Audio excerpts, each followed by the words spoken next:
Hello mga abe, welcome to my channel. Ako po ang inyong lingkod, Kuya JDL, at welcome po sa ating vlog today at sa ating channel.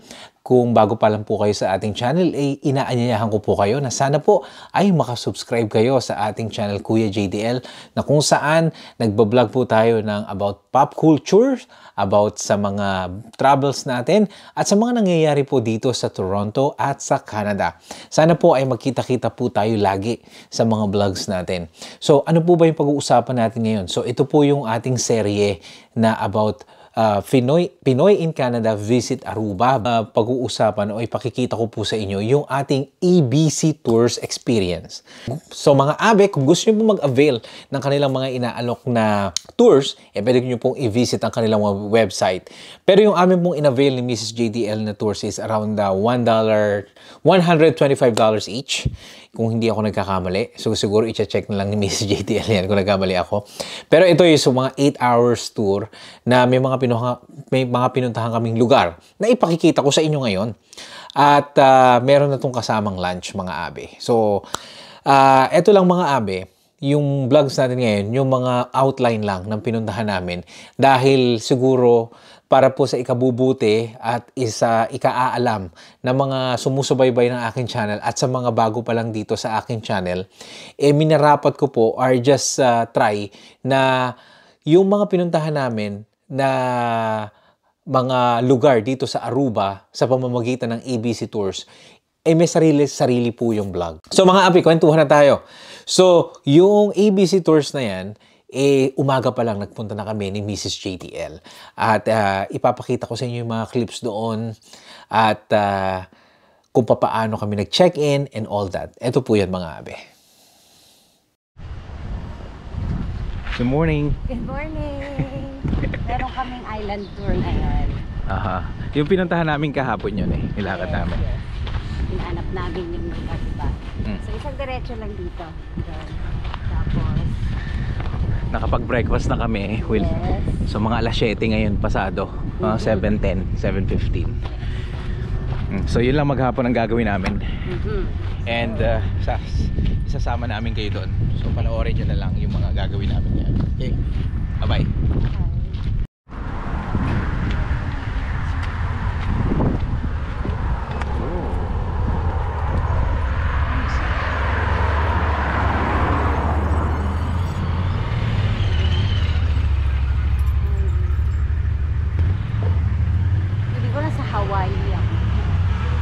Dati yung nando tayo sa Hawaii nung magkakayak tayo.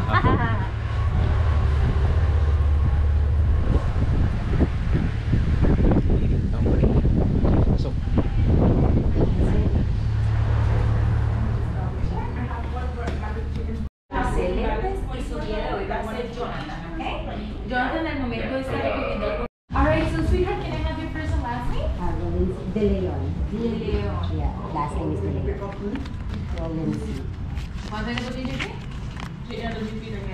Ang dami. Alright, so family, you are all set. For today, your tour guide is going to be Luis. Okay? Luis, I believe he's prepping, gonna go out maybe for a quick pickup, but as soon as he returns, he will accommodate you in his vehicle. Alright? For the national park. So how are you gonna provide your payment? Are you guys vloggers? Sorry, No. you guys like to just vlog? for us only. Oh, that's nice. Well, memories. Yeah. Yes, have a good Okay, one. thank you. Yes, hello. Hello. Hey, good morning. How are you? Ito kami kay Lucky.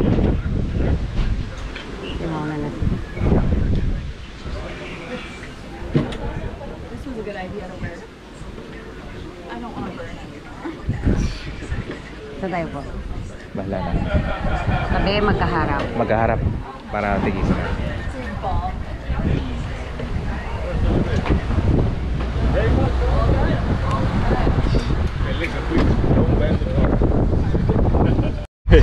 You guys just jump in the car and you tell me your name. So what's your name, miss, again? Kristen? Brooke? Kiana. Lindsay. Jason. Josh? Trey. Bumpiness, please let me know. So I can ignore you as much as possible. Ain't gonna happen anyways. You signed the waiver. So, family, everyone's received the white wristband? Yep. Just went to the park in the afternoon. And also, everyone have a bottle container of water. I have ice cold water here, you can refill. whenever you like. Okay, we're gonna be 2 jeeps together. It's gonna be me, Gino, Big Sexy, and also Mr. Donnie, okay? Diamond Donnie. We're gonna be 3 jeeps together. Sorry guys. And we're gonna do the dry stops this first part of this morning. I'm gonna explain you in the first stop what everything we're gonna do and throughout the day. Okay, guys, get to know each other because it's gonna be 8 hours together. Today we are family. Okay, guys. So, guys, put your seatbelt on because we're gonna tell Gino that we're ready to go, so we can start hitting the road. Guys, ready to have a good time? Yeah! Yeah! Guys, ready to rock? Yes! Guys, ready to roll? Yes! Guys, we're not rolling. I bet you have medical insurance. Antipolo Cubao. Antipolo Cubao. Okay, so first stop to, Natural Bridge, no? Okay. May magpapaliwanag lang siya ng mga gagawin dito. Yeah, and then camera. Samsung, ano? Ito na lang yung natitira na, ano, na Natural Bridge, no? So, yung kapilang side na, ano na putol na nga at nasira na. So, kaya yung mga turista, bawal na dito sa area na to. Para lang precaution, baka mamaya ito rin may truck na rin. So, lalo na ngayon, malakas yung hangin, malakas yung alon, baka sa kinatagal-tagal ng panahon, may sira na rin to. So, para lang makapag-ingat. So, pwede na lang tingnan at makapag-picture background this bridge. Hindi na siya pwedeng tumawid. Sa di kalayuan, no, ng lugar ng Natural Bridge, ang susunod po naming pinuntahan, yung tinatawag na Bushiri Bana Gold Mines Ruin. No, ulitin ko po, Bushiri Bana Gold Mines Ruin. Ito yung gold mines na talagang napakinabangan po ng mga Dutch nung panahon na kontrolado pa nila yung Aruba. So ngayon, ang makikita nyo na lang dyan, yung mga ruins at may sarili rin po tayong vlog dyan. At ano nyo po, no? Maiintindihan nyo po sa pamamagitan po ng tour guide kung ano ba talaga ang nangyari dyan sa gold mines na yan. At alam nyo, pagka colonialism, no, maiintindihan nyo siguro yung mga Espanyol, mga Amerikano, at kung sino-sino pang sumakop sa atin. Palagay ko marami din silang nakulimbat na ginto sa Pilipinas, no? Yun lang po ay pakiwari ko. Kasi ganyan talaga pagka colonialism, talagang magiging kontrolado nila kung ano yung yaman ng bansa. So, isa rin po yan sa mga pinuntahan namin po diyan sa Aruba sa pamamagitan ng ABC Tours. Okay, ang susunod po nun, pagkatapos nun sa Marap Road na pagbiyahe mula dun sa ruins, ang susunod pong pinuntahan namin ay yung Alto Vista Chapel. Yun po ang kauna-unahang chapel sa Aruba dahil naging Katolisismo po ang Aruba noong mga panahon na yon. At nung maliit na chapel na yun ay makasaysayan sa lugar ng Aruba. At meron po tayong sariling vlog dyan dahil pagka mahal na araw po, no, yung mga tao dyan nag-i-Station of the Cross. So yung iniwan ko si Mrs. JDL sa chapel muna habang hinanap ko yung kada Station of the Cross. At napakainit ng lugar na yun at pinicturean ko yung bawat Station of the Cross. Kasi hindi ko na ma-vlog isa-isa sapagkat hinihingal po ako. At 15 minutes lang po kami nakastop dito sa Alto Vista. So pagkatapos mo ng Alto Vista, sa kabilang side, medyo malayo po ito, mga 20 minutes driving or 30 minutes driving, nagpunta kami doon sa tinatawag na na California Lighthouse. Isa rin po ito sa mga popular na lighthouse.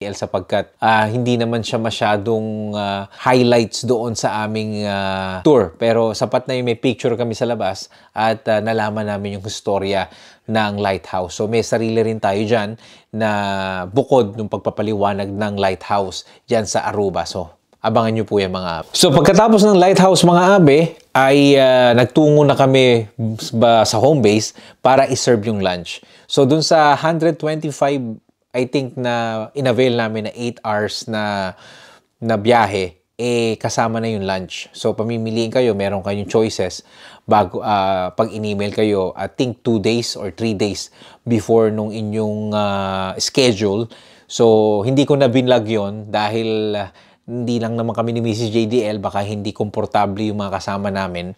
Kaya hindi ko na po siya binlog. Pero, tsaka kainan lang po yun. Wala naman masyadong special dun sa kainan na yun. So, kaya yun, may lunch break naman, and after 45 minutes, diretso na kami sa susunod na aming pinuntahan, yung Conchi Natural Pool. No? Sa Conchi Natural Pool, ito ay nasasakop sa park, no? National Park ng Aruba, kaya may security dito at may bantay. At hindi ka basta-basta pwedeng pumasok dito kapag wala kang permiso, no? At kaya mas maganda kung kayo mag-aarkila ng sasakyan dito, arkilahin nyo yung mga 4x4 o yung malalaking gulong, sapagkat rough road po yung dadaanan ninyo at matatalim po yung mga bato na dadaanan ninyo. Kaya napakahalaga na ang gagamiting sasakyan naaangkop or bagay doon sa dadaanan ninyo. So, nagpunta kami, medyo may kalayuan at maaldag na biyahe ang aming naranasan dito. Pero sulit naman. I think sa lahat ng pinuntahan namin sa tour na ito po yung pinaka-paborito ko. At sapagkat, meron tong ibang ganda na pagka tiningnan mo yung landscape, feeling mo yung nasa prehistoric era ka. No? Yung panahon na wala pang mga tao. Sobrang scenic, no? At saka talagang yung tunog ay masyadong magical para sa akin. Ito lang ko siya i-describe. So palagay ko, magbibigay ako ng ilang clips dito na separate regarding sa natural pool na ito.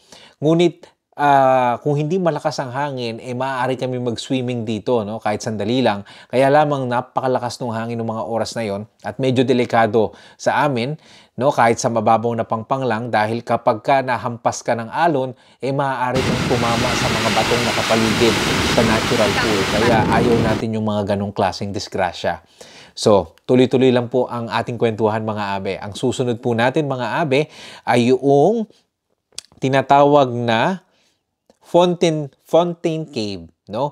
Ito yung isa sa mga talagang iniingatan po ng Aruba na yaman. So, meron din po tayong sariling vlog dito dahil meron siyang historia na kasama na nagbabantay doon upang ipaliwanag ang kuweba na yon. So, isa rin po sa magandang features ng mga ng tours na to, ng ABC Tours. So, abangan nyo po yung sarili nating dyan sa Fountain Cave. Abangan nyo po yan. So mga abe, ang last stop natin yung tinatawag na Baby Beach. At yan po ay mga abe ay yung dyan na po kami nag-snorkeling, mga abe. So yung mga clips na makikita nyo dyan, yung po yung pag-i-snorkeling namin ni Mrs. JDL. At makikita nyo po yung ang ganda-ganda po talaga ng area dyan. Kaya lamang po, ang suggestion ko po sa inyo, no, kung kayo po ay mag-a-avail dyan, kasi alam ko, sinuggest din namin ni Mrs. JDL dun sa review, na sana kapag mag-i-snorkeling, mandatory yung tinatawag na life jacket. Although sinasabi nila na mababaw lang, totoo naman mababaw yung pag-i-snorkelingan nyo. Kaso lamang sa lakas ng hangin at ito ay dagat, maaaring matangay ka dun sa malalim At ang alam niyo naman yan, hindi yan katulad ng pool na talagang kontrolado mo yung lalim, no? Yun po ay talagang natural na dagat at hindi mo alam, may mga parting malalim at may mga parting hindi. At sa hindi inaasahang pagkakataon, mga abe, may nangyari sa amin ni Mrs. JDL. At ayoko na sana itong sabihin sa inyo o share sa inyo.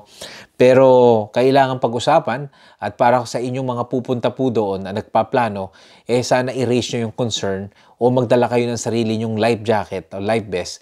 No? It doesn't matter kung kayo ay magaling na swimmer or hindi kayo marunong maglangoy. Talagang para sa akin, essential po ito. Sapagkat nagkakaroon kami ng mga pagkakataon na mag-snorkeling, halimbawa sa Hawaii, no? Mandatory ang life jacket diyan. So, talagang ililigtas ka po niyan sa anumang sakuna. Nagpapasalamat lamang kami doon sa mga kasama namin na medyo malapit sa amin at pinaniwalaan talaga na talagang kailangan namin ng tulong. So medyo ito po yung hindi maiiwasang pagkakataon na nakakatakot, pero nagpapasalamat na lamang kami at hindi na uwi sa malagim na sakuna yung aming snorkeling. But anyway, all in all, napakaganda ng ilalim talaga ng dagat, yung mga corals doon, at maganda ang tubig, no? Maganda ang tubig ng Aruba, mga abe. So mga abe, after noon, no, tatanungin sa inyo, no, ng tour guide. Tatlo sila sa team, no? Hingan kayo ng review, no? O sana mag-review kayo ng maayos base sa inyong karanasan at base sa inyong nararamdaman kapag kayo po ay nag-avail ng ganyang tour.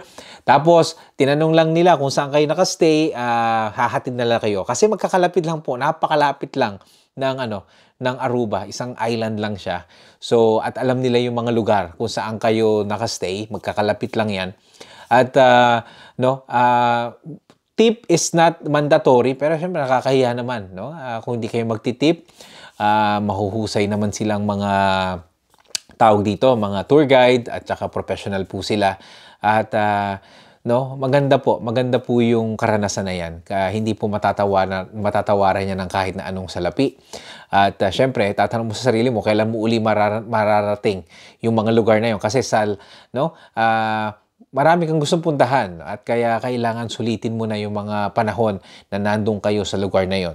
So mga abe, muli po, abangan nyo po yung mga gagawin natin vlogs sa mga sinabi kong lugar kanina. At nagpapasalamat po ako sa inyong lahat na patuloy pa rin sumusuporta ng channel ni Kuya JDL.